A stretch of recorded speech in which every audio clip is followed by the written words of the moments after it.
इन दिनों संयुक्त राष्ट्र महासभा की 77वीं बैठक न्यूयॉर्क में चल रही है। आज देर रात विदेश मंत्री डॉक्टर एस जयशंकर महासभा को संबोधित करेंगे।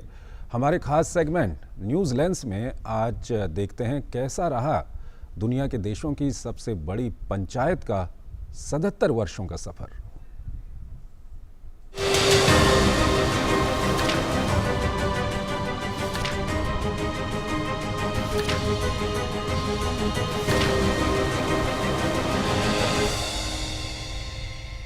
संयुक्त राष्ट्र महासभा यानी यूएनजीए संयुक्त राष्ट्र संगठन का सबसे प्रमुख अंग है।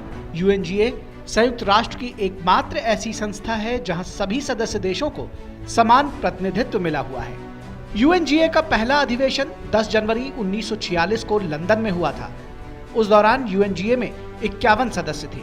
संयुक्त राष्ट्र महासभा में वर्तमान में 193 देश शामिल हैं।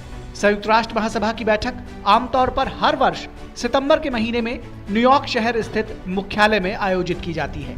यूएनजीए का नेतृत्व इसके अध्यक्ष करते हैं, जो 1 वर्ष की अवधि के लिए चुने जाते हैं। संयुक्त राष्ट्र महासभा में आमतौर पर साधारण बहुमत के आधार पर निर्णय लिया जाता है, लेकिन अगर कुछ महत्वपूर्ण निर्णय लेना हो तो 2/3 बहुमत के आधार पर भी विचार विमर्श करके फैसला लिया जाता है। प्रत्येक सदस्य के पास एक ही मताधिकार होता है।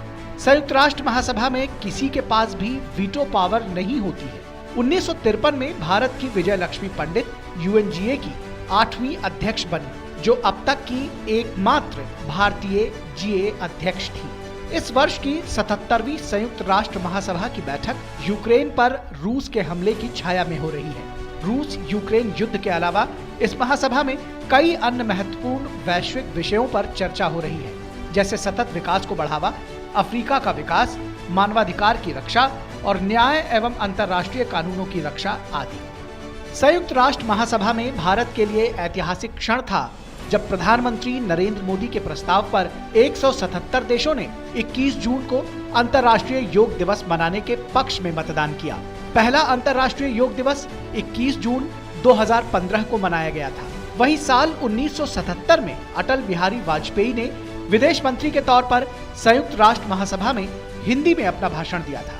वो देश के पहले नेता थे जिन्होंने संयुक्त राष्ट्र में पहली बार हिंदी में भाषण दिया था। इसके बाद ये परंपरा प्रधानमंत्री नरेंद्र मोदी और तत्कालीन विदेश मंत्री सुषमा स्वराज ने आगे बढ़ाई।